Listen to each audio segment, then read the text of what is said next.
I'm sorry, I could not help myself but to get wrapped up in the hype of Witch Atelier. I was way excited for the series to come around, and I'm so happy that now that it's here, our first 2 episodes have aired, I can officially say it. Absolute cinema. This show is so freaking amazing, and I'm so happy it turned out to be as good as I expected to be. I mean, the PVs were selling me. Like, it looks so freaking gorgeous. Like I said back there, I'm like, this looks like this could be a really nice replacement for Frieren, because we're going to have Frieren ending last season, and hopefully with this, if it turns out to be good, it can just kind of fill in that little hole that we have. And sure enough, it did it, and it did it in spades. Like, I'm getting a feel of like early episodes of Frieren, like that discovery, the taking its time. Like, we barely got through like a small segment of this first volume of the manga. They're taking their time to kind of introduce the world, place those little subtleties there, like just like put that attention to detail that really does make the world itself come alive. I mean, this manga so far is very beautiful, but to get that and realize that into a visual medium like an anime, it's a whole nother level. Giving it that animation, that attention to detail. My gosh, it's so freaking beautiful. The music's on point, the voice acting's on point, the visuals are on point, the directing, the perspective shots, everything is on point, and I'm gushing like crazy, and I haven't even started this video. But yeah, this is my thoughts on the first 2 episodes of the show so far, so let's just jump right into it. For those that are unfamiliar with what Witch Atelier is about, it opens up in a world full of magic. Now, unfortunately, not everybody can use magic. Only witches can use magic. You're born to be a witch. You're not actually trained to become a witch, and that's really unfortunate for Coco, who, a long time ago, she went to this one festival, and she got to see magic for herself. She actually even met this one merchant that was selling a picture book that's magical, as well as a wand, which she actually purchases.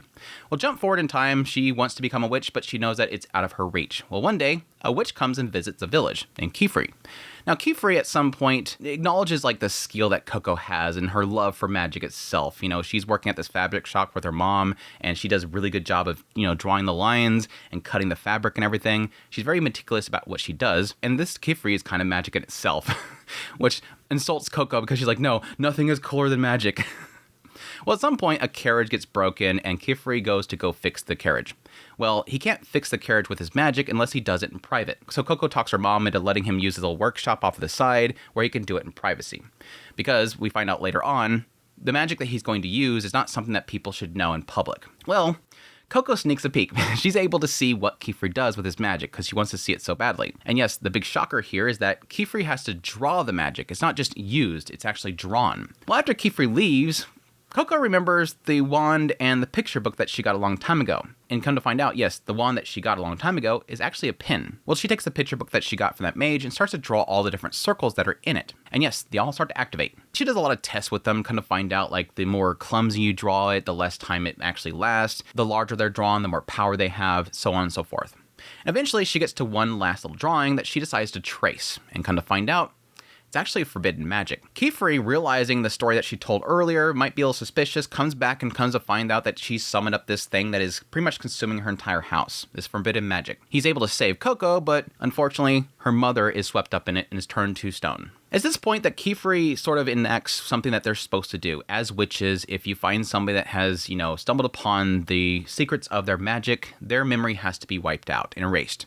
But Coco doesn't want this to happen. She wants to save her mother. If she forgets about this, she's not going to know how to save her mother. She's not even going to know if her mother's in trouble. So she begs him, please, I remember everything from the book. Please don't erase my memories. I want to find out how to save my mom. And Kifri, realizing that he might have a connection to some certain group that may potentially have given her this book, decides that he's going to allow her to keep her memories, bring her under his apprenticeship, and teach her how to become a witch. That's when we cut over to Kifri's Atelier, where we pretty much meet a bunch of different other students that Kifri is currently teaching, as well as learning a bit about magic itself and the laws of the world, and specifically about the history of magic. That yes, long ago, everybody knew magic. It was not some secret. Everybody got to use magic, but unfortunately, humankind, given the ability to create anything, will eventually use it to create bad things. Yes, including magic that harms other people. And the few remaining good witches that were amongst the world decided to go ahead and erase all of humanity's memories and then seal away the secrets of magic itself, only to those individuals that take a pact.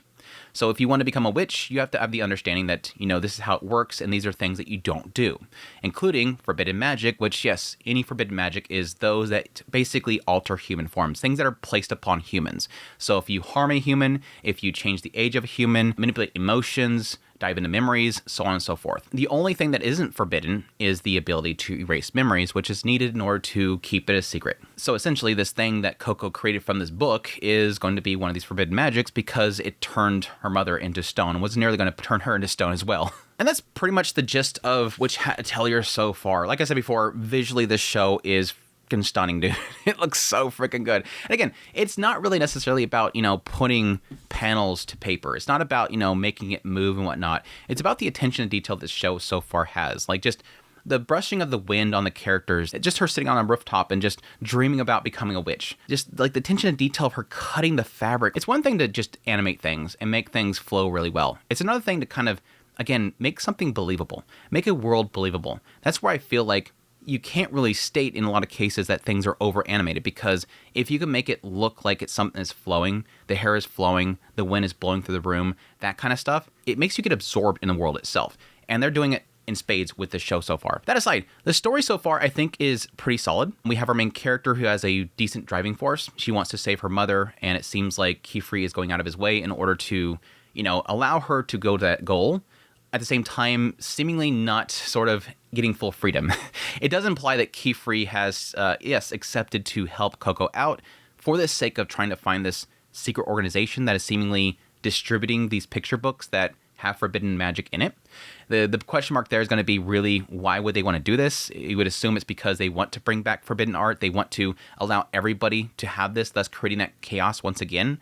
If you can get that picture booked out to everybody, spread that forbidden art, and eventually have people be able to kill each other once again. It seems like based on a little communication, it seems like Keyfree is sort of on a short leash here, that whatever organization that he's having to answer to is allowing this for now, but potentially could have a problem with him later on. That'll be the question mark. It was curious to see that this wasn't exactly what I was expecting it to be from first glance. My assumption was going to be this was going to be one of those stories where, yes, you have people that are able to say spells and the magic happens, but it was going to be that Coco, even though she wasn't able to do that because she wasn't born to be a witch, she was going to find another way of doing it, which was going to be drawing it. But this seems to be implying that everybody does it the same way. Everybody does magic the same way. It's just that to the public, they don't know that it's drawn. And yes, for them to know that is going to be the big secret that gets out. In a sense, witches are not necessarily born to be witches. They're just sort of allowed into the secret society. It's only you have to know somebody to get into the secret society of witches. And if you don't know somebody, you're not going to get into it. We already have a pretty decent cast setup so far. Keyfree seems like too nice of a dude. I swear he's dead by the end of this core. Maybe not the end of this core, but possibly the next core. Like, at some point, this dude's gonna die. He's too freaking nice. He's hot like Gojo, but he's also, like, the nicest dude ever. Like, I'm not afraid of him being in this room for these kids because it seems like he's just too nice. But at the same time, it is also kind of creepy in a way. Every single shot that you see him trying to encourage Coco, it suddenly turns into a shoujo. I know they're doing it on purpose. I don't know why every time that he tries to reassure her, don't worry, we're going to figure this out, suddenly glitters are happening and it's got the chime music playing in the background. Like, she's not being swooned by him. It doesn't seem like she's like crushing over him, but damn, this guy's piling on pretty heavy. He seems pretty decent so far. Again, I'm not going to get too attached to him because I feel like they're going to kill him off, but he seems pretty cool so far. Agathe seems like the typical rival character. She was introduced as being Coco's roommate, and very quickly she becomes very antagonistic, immediately saying, oh, yeah, I heard that you turned your mom into stone. Yeah, I guess she's never going to be flesh ever again. And then she's like, no, I'm gonna study to be able to cure her. She's like, no, you're not. You're never going to become a witch. I'm probably assuming at some point we're going to find out that Agathe actually did hear about what happened to Coco's mother, feels really bad about it, but she's a tsundere, or she wants to encourage Coco and make her work hard, so she's being antagonistic and being a rival to Coco to push her harder. So, like, the whole thing at the very end of the second episode, she's literally like, all right, time to stop, babying you, time to step up, you're going to have your real test now. I told you that I was going to test you. I think she's trying to push Coco, and she's trying to be her rival in order to push her harder. Maybe she potentially doesn't have a mother herself. Maybe she sees something in herself in Coco and wants to help Coco out. That's my assumption. I don't think she's actually a mean person. It's just going to be that whole, this whole tsundere thing, something like that. It does imply that she is sort of an outsider. not an outsider to, like they say with Coco. Coco's seen as an actual outsider. She doesn't really join the group all the time. Like often whenever they eat, she's not joining them. So it does imply that she's not really sociable, but we'll see. Tetia, on the other hand, is seemingly like complete opposite. This girl's like an absolute Genki character, which does imply to me that probably she has some sort of bad... She's probably the most traumatized out of all of them. She's probably just trying to cover it up, but this girl just wants everybody to be included. She likes being thanked, apparently. Well, thank you for that. Well, thank you. What was that for? For thanking me. Thank you for thanking me. Okay, thank you for thanking me. Okay, that was a little dorky. It was a little dorky, but yeah. Riche didn't really get much out of her. She seems like the more quiet type. It's sort of like a balance to Tetia and her like hyper gankiness, I guess. But it's a decent cast so far. I'll be interested to see what each one of their individual stories is. Coco has a pretty good start so far as, you know, somebody that has a tie-in with forbidden magic. I will admit that I was sort of hoping they would spend a little more time on her unease about using magic again. It kind of implied it for a little brief moment, but I was kind of assuming that with what happened with her mother, it would create a little bit of a trauma, that she would be unwilling to use magic again, or at least when she goes to use magic again, have that fear there, that hesitation. I thought that's what they were going to imply there, but then he's like, oh no, you didn't finish the circle again. Literally what she did the first time, you didn't finish the circle, you got to finish the circle. Why do you keep not finishing? You did so well drawing back here on the fabric, for some reason you can't draw a damn circle now. They did imply the fact that they're different instruments. So yes, her drawing with like chalk on fabric is going to be different than drawing with a pen. So now she has this fountain pen. It's going to be more difficult. She's going to have to learn how to use it. But getting back to my point earlier, yes, I kind of expected there to be a little bit longer of a time of Coco being like afraid. Like, I don't want to touch this stuff. But it does seem like Kifri at some point kind of reassures her, look, hey, remember back here when I was at the clothing store? You were like passionate about magic. You liked it. Like at the beginning of the episode, they mentioned Coco's like, this thing that witches bring is magic. It's so magical. It brings so much niceties to us. Then we get to enjoy it, even though we're not witches. This thing that you love so much, there's good in it. Yes, you experience forbidden arts. It was dangerous. It harms your mother. But that's forbidden magic. There is good in magic. Magic is a good thing. So here you go. Again, I just kind of expected there to be a little more hesitation there. Like when she goes to draw that circle, remember her mom. Ah, crap, I don't want to do this. What if I produce that magic again? That would be my fear. If I did that, that would be my fear. What if I finish that circle again?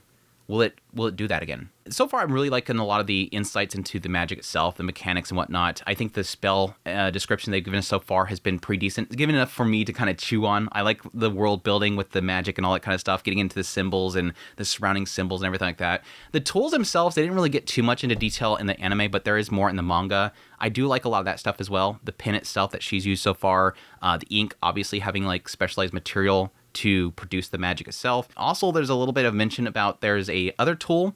It's more like a cloth rod that they use to draw on other objects like wood and whatnot that's easily smudgeable. So it's kind of interesting to get a little bit more, you know, tools they have available to them, mortar and pestle and whatnot in order to make stuff. That kind of stuff is cool as well.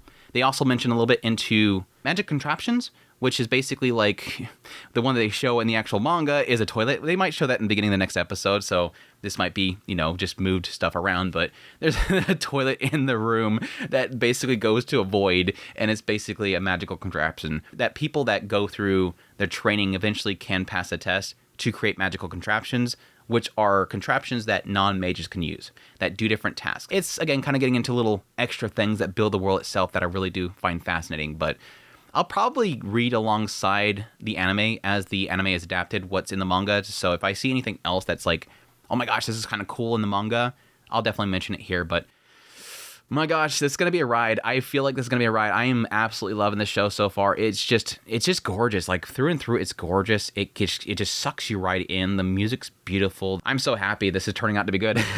I'm so happy this show is turning out to be good. It's so freaking good. But anyways, that's my gush fest of which had Atelier. I hope you guys enjoyed this video as always. If you did, hit the like button down below. If you like this content, you want to support down more, become a member. Definitely be checking out on a weekly basis. I'll definitely be covering this show on a weekly basis, so I hope you guys will join me for that. But anyways, until next time, I'll take care.